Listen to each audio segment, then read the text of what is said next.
Hello everyone, welcome to Vandana academy. तो आज हम चर्चा करेंगे कि जो छात्र सीटेट में बार बार असफल हो जाते हैं और उनका स्कोर नहीं बढ़ता है, तो आप अपना स्कोर किस तरीके से बढ़ा सकते हो। कुछ पॉइंट मैं आपको बताऊंगी, उससे आपका निश्चित ही स्कोर बढ़ेगा। तो वीडियो के लास्ट तक आप अवश्य बने रहें। चलो शुरुआत करते हैं। Hello everyone, welcome to Vandana academy. तो आज हम चर्चा कर रहे हैं कि जो बच्चे बार बार सीटेट में असफल हो जाते हैं तो उसके क्या क्या कारण हैं। सबसे पहले हम कारणों को देखेंगे और फिर उसके बाद मैं आपको कुछ पॉइंट बताऊंगी, उनको आप फॉलो करिएगा और आपका स्कोर निश्चित ही बढ़ेगा। ठीक है, 120 प्लस या 130 प्लस की गारंटी मैं नहीं देती हूँ, लेकिन अगर आप इन चीज़ों को फॉलो करोगे तो आपके 90 नंबर अवश्य आएंगे, आपका सीटेट अवश्य क्लियर होगा। ठीक है, जो भी 1 या 2 नंबर से रह जाते हैं, बार बार असफल होते हैं, और जो लोग पहली बार इस वीडियो को देख रहे हैं वो भी अगर इन चीज़ों को फॉलो करेंगे तो उनका भी निश्चित ही सीटेट पहली बार में ही क्लियर हो जाएगा। तो वीडियो के लास्ट तक आप अवश्य बने रहें, धैर्य के साथ बने रहें, और ये सारी चीज़ें मैंने खुद भी फॉलो की थी। ठीक है, तो चलो शुरुआत करते हैं। सबसे मेन पॉइंट हमारा क्या होता है कि हम अपना चीज़ जो पढ़ते हैं उसको समझ के बिना ही पढ़ते हैं। ठीक है, यानी सीटेट में सबसे मेन चीज़ होती है कि हमको जो कुछ भी पढ़ना है, ठीक है, पूर्ण समझ के साथ पढ़ना है। समझ का ही खेल होता है सीटेट में। अब ये समझ किस तरीके से विकसित होगी, तो समझ आपको विकसित तो इस तरीके से करनी है कि मान के चलिए कि आपको अपने अंदर से सोचना है। जैसे आप जीन पियाजे का कॉन्सेप्ट पढ़ते हो, ठीक है, तो उन्होंने 4 अवस्थाएं दी हैं, और ये अवस्थाएं आपकी, जैसे मान के चलिए कि ये 0 से 2 है, ठीक है, फिर 2 से आपकी 7 है, और 7 से 11 है, और फिर 11 से ऊपर, ठीक है, ये 11 से 15 तक भी आपको मिल जाती है, या फिर ये 12 से 15 या फिर 11 से ऊपर, इस तरीके से लिखी हुई आती है। तो जीन पियाजे ने जो कहा है उस चीज़ को हमें समझना है। ये आप खुद से भी समझ सकते हो कि जो बच्चा होता है, ठीक है, तो आप अपने आसपास के बच्चों को देखिएगा और स्वयं से सोचना शुरू करिएगा। ठीक है, समझना कि ये 0 से 2 वर्ष का जो बच्चा होता है वो कितनी चीज़ों को सीख सकता है। ठीक है, और यही सारी चीज़ें जीन पियाजे ने आपको बताई हैं। 2 से 7 वर्ष का बच्चा क्या क्या करना सीख सकता है, 7 से 11 का बच्चा क्या क्या करना सीख सकता है, 11 से 15 का बच्चा कितनी चीज़ सीख सकता है। ठीक है, उसके जो विकास है वो किस तरीके से हो सकता है। अब आपका 2 वर्ष का बच्चा है, तो 2 वर्ष के बच्चे क्या अमूर्त चिंतन कर पाएगा। ठीक है, मूर्त चीज़ों को भी नहीं सीख सकता है, उसका भाषा का विकास भी यहाँ ज़्यादा नहीं होता है। 2 वर्ष का बच्चा बोलना ही सीख पाता है। ठीक है, कुछ वर्ड्स ही सीख पाता है, कुछ शब्द ही सीख पाता है। तो ये चीज़ें आपको अपने दिमाग में भी फिट करनी है। जैसे आपका कोहलबर्ग ने दिया है, ठीक है, कोहलबर्ग ने भी मानते हैं कि उन्होंने अवस्थाएं दी हैं 3, फिर उनको भी उन्होंने 2-2 भागों में बांटा है। तो बच्चा किस तरीके का, यानी बच्चा कब अपने माता पिता के कहे अनुसार चलता है, कब अपने आप से चीज़ें करना सीख सकता है। तो इन चीज़ों को सबसे पहले आपको कॉन्सेप्ट तो पढ़ना पड़ेगा। ठीक है, जो भी आपका जीन पियाजे हैं, और यहाँ से देखो आपके प्रश्न भी बनते हैं, इसलिए मैंने आपको ये चीज़ें समझा रही हूँ कि आपके जीन पियाजे हैं। ठीक है, जीन पियाजे के बाद आपके बाइगोस्की हैं, कोहलबर्ग हैं। तो यहाँ से आपके प्रश्न अवश्य बनते हैं, और बाइगोस्की से प्रश्न आपकी भाषा में भी बनते हैं। ठीक है, भाषा में भी आपके 1 या 2 प्रश्न पूछ लिए जाते हैं, और जीन पियाजे से भी कभी कभी प्रश्न भाषा में आ जाता है, और सीडीपी में तो आपके प्रश्न यहाँ से बनते ही हैं। तो ये जो 3 मनोवैज्ञानिक हैं, इनको आप अच्छे से पढ़िएगा, और पढ़ने के बाद इनको समझिएगा कि इन्होंने क्या कहा है। ठीक है, इनका जो कोहलबर्ग का नैतिक है, बाइगोस्की का सामाजिक है। तो समाज में बच्चा किस तरीके से, ठीक है, अपना विकास होता है बच्चे का, क्या क्या चीज़ें हो सकती हैं। तो यानी विचार स्वयं से करिएगा, समझिए उन चीज़ों को, सिर्फ रट्टा नहीं मारना है, इन चीज़ों पर आपको समझना है। इसी में आपकी समझ की बात आती है, समावेशी शिक्षा। और मैंने आपको ये वीडियो समझ के साथ भी अभी दोबारा से भी दे दी है। ठीक है, कि जीन पियाजे और कोहलबर्ग पर करंट में ही वीडियो आपको मिली है। तो वहाँ सिर्फ मैंने कॉन्सेप्ट समझाए हैं कि किस तरीके से प्रश्न बनते हैं, और डिटेल की वीडियो अलग से आपको मिली है। तो जैसे आपकी समावेशी शिक्षा है, तो समावेशी शिक्षा में भी आपको ये अवश्य रखना है कि समाहित करना है, आपको बच्चे को बाहर नहीं भेजना है।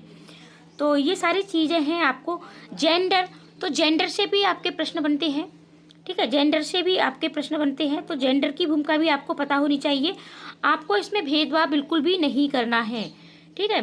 तो ये सारी चीज़ें आप कॉन्सेप्ट को अच्छे से पढ़िएगा। दूसरी गलती आपसे होती है कि आपको PYQ की प्रैक्टिस नहीं करते हैं। आपको देखो प्रैक्टिस कभी कभी क्या होता है कि हम यानी हमको कहीं से MCQ मिलते हैं, वहाँ से कर लेते हैं, और वहाँ प्रश्न कुछ लोग अपने आप से बना करके प्रश्नों को भेजते हैं, वहाँ से करते हैं, कोई बुक लेते हैं। लेकिन आपको बुक भी लेनी है या फिर आपको प्रैक्टिस, जो भी प्रैक्टिस करनी है, ठीक है, आप कहीं से भी कर सकते हो, वो अलग बात है। कुछ नए प्रश्न भी आते हैं आपके CTET में, लेकिन जो भी नए प्रश्न आते हैं वो भी आपके इन प्रीवियस ईयर्स के प्रश्नों पर ही पूरे निर्भर होते हैं। तो आपको ज़्यादा से ज़्यादा PYQ की प्रैक्टिस अवश्य लगानी है, और PYQ की भी प्रैक्टिस, ठीक है। अब आपके पास इतना समय नहीं है, तो PYQ की प्रैक्टिस आप पिछले 5 वर्ष के प्रश्न पत्रों को लीजिएगा, ठीक है।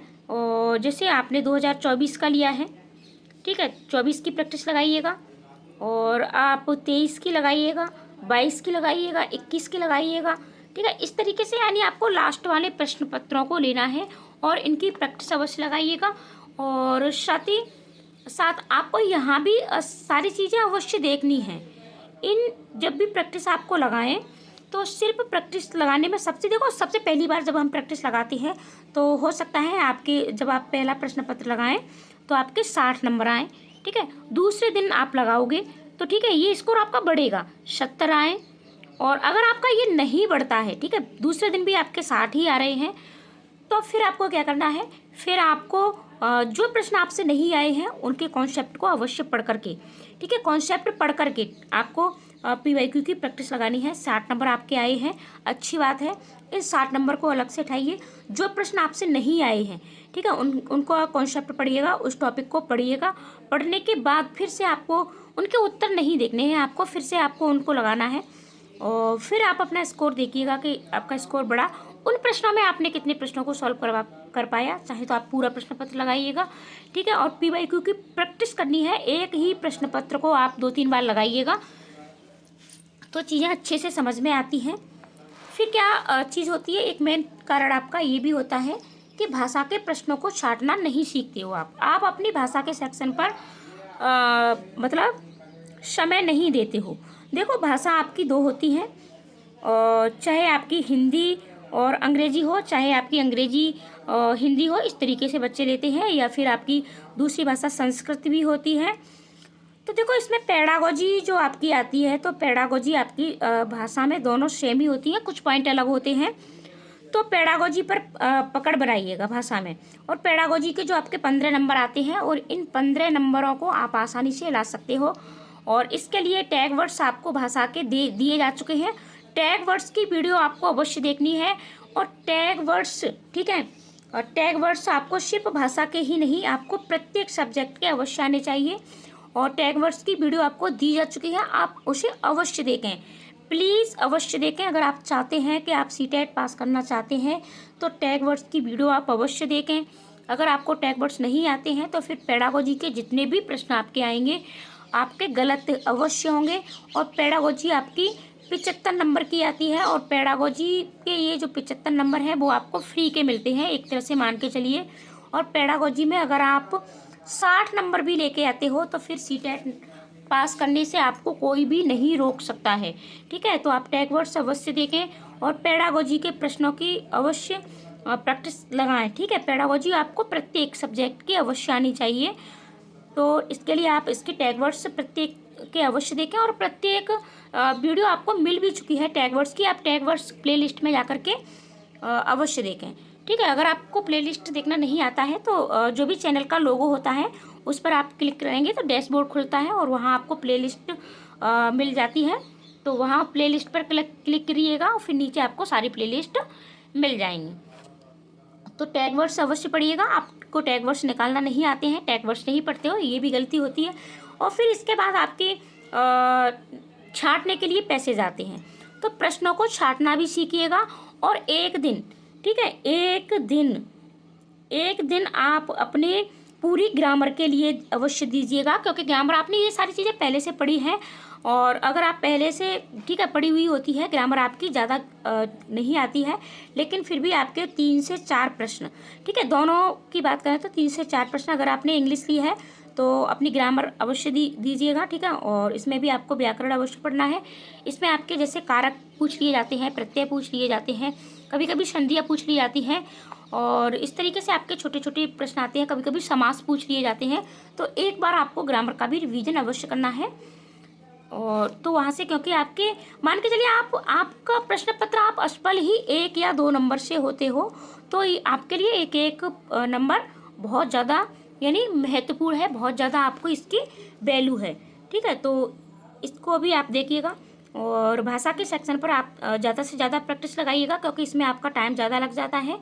और तो आपको टाइम ज़्यादा नहीं लगाना है, अपनी भाषा पर पकड़ बनाइएगा, क्योंकि भाषा में आपकी मान के चलिए 60 नंबर की भाषा में से 50 से 55 नंबर आराम से आते हैं, ठीक है। फिर अगली गलती आपकी क्या होती है? अगली गलती होती है आपकी टाइम की।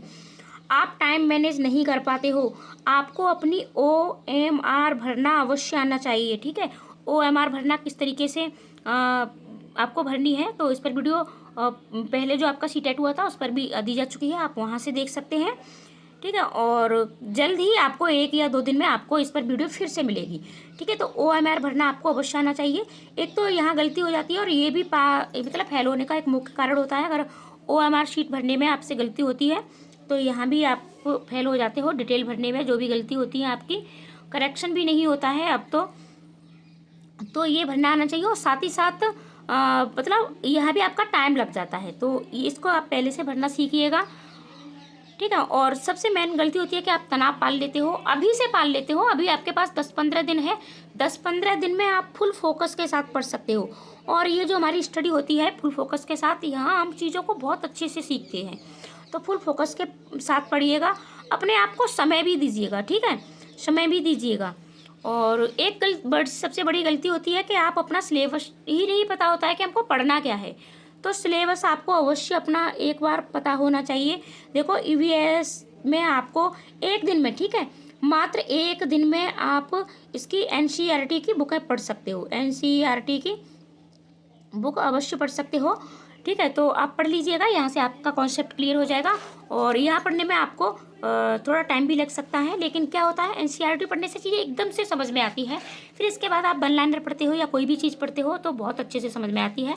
लेकिन अगर आप नहीं पढ़ना चाहते हो तो वन लाइनर पर वीडियो आपको दी जा चुकी है EVS की, आप वहाँ उनको देख लीजिएगा, या फिर आप टेलीग्राम चैनल को ज्वाइन कर लें, तो वहाँ से आपको PDF मिल जाएगी। तो PDF से आप पढ़ सकते हो। वन लाइनर की भी PDF आपको वहाँ दी जा चुकी है।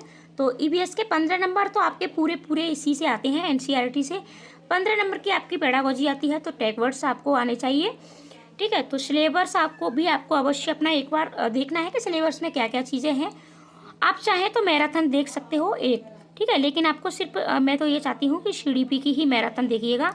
और आप EVS की देखना चाहते हो तो देख लीजिएगा, SST की भी आप मैराथन देख सकते हो, जो भी आपको अच्छी लगे वहाँ से, ठीक है। और जो भी आप पहले से पढ़ाई कर रहे हो तो रिवीजन अवश्य करिएगा, ठीक है, रिवीजन आपको अवश्य करना है। और ज़्यादा वीडियो भी मत देखिएगा, ठीक है। चीज़ों को अपने आप से जब हम लगाते हैं और तो ज़्यादा अच्छे से सीखते हैं, ठीक है। अब पॉइंट है आपको, तो पॉइंट है आपको मैं आपको यानी सबसे पहला पॉइंट है आपका कि आप PYQ जम करके लगाइएगा। दूसरा है आपको रिवीजन अवश्य करना है, ठीक है, रिवीजन करिएगा ज़्यादा से ज़्यादा। तीसरा पॉइंट है आप, ठीक है, कि आपको टैग वर्ड्स अवश्य पढ़िएगा। टैग वर्ड्स के साथ साथ भाषा के आप पैसेज जो आते हैं आपके, ठीक है, ये जो आपके पैसेज आते हैं ये पैसेज को छांटना सीखिएगा। और भाषा की जो भी पेडागोजी है उस पर पकड़ बनाइएगा।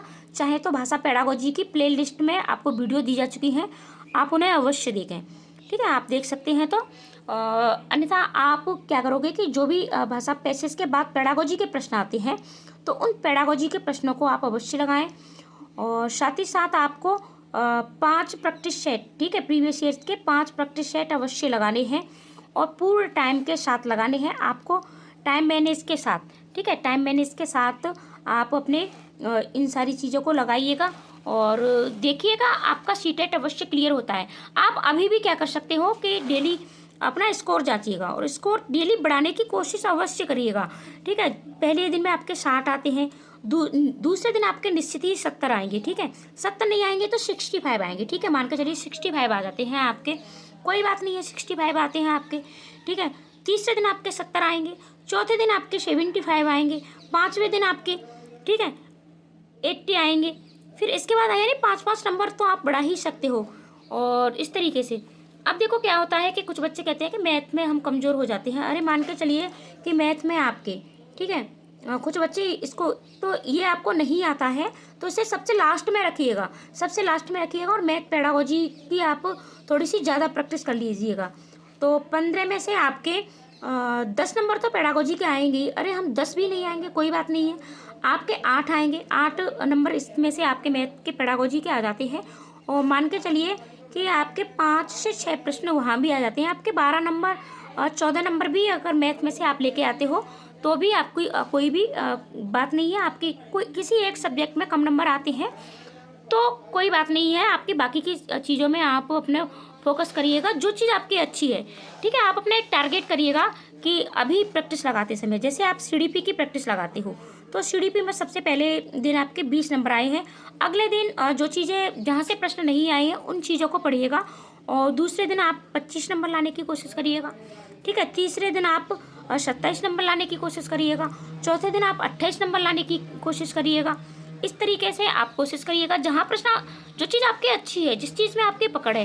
ईवीएस है, ईवीएस अगर आपकी अच्छी है और आपकी पहले ही दिन प्रैक्टिस में आपके इसमें 20 नंबर आते हैं, अगले दिन इसको फिर से जो चीज़ें रह गई हैं, छूट गई हैं, उनको पढ़ करके इसमें 25 नंबर लाने की कोशिश करिएगा, पूरे 28 नंबर लाने की कोशिश करिएगा, पूरे 30 में से 30 नंबर लाने की कोशिश करिएगा।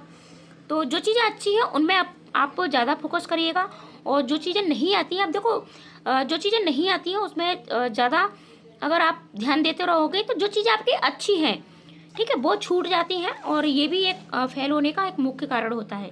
तो ये सारी चीज़ें हैं, इन्हें आप अवश्य पढ़िएगा। देखो वीडियो थोड़ा लंबी हो जाती है समझाने में, लेकिन आप पूर्ण धैर्य के साथ पूरी वीडियो अवश्य देखा करिएगा। ये वीडियो ऐसी है कि अगर आप इनको मतलब फॉलो करते हो इन नियमों को तो आपका सीटेट पास करने से आपको कोई भी नहीं रोक सकता है। तो मिलते हैं ऐसी ही अगली वीडियो में, आज के लिए इतना ही। और वीडियो को ज़्यादा से ज़्यादा शेयर भी कर दें, लाइक भी कर दें। आप बिल्कुल भी शेयर नहीं करते हो, लाइक भी नहीं करते हो, ठीक है, कमेंट तो भूल से भी नहीं करते हो आप। तो मिलते हैं अगली वीडियो में, आज के लिए इतना ही, धन्यवाद।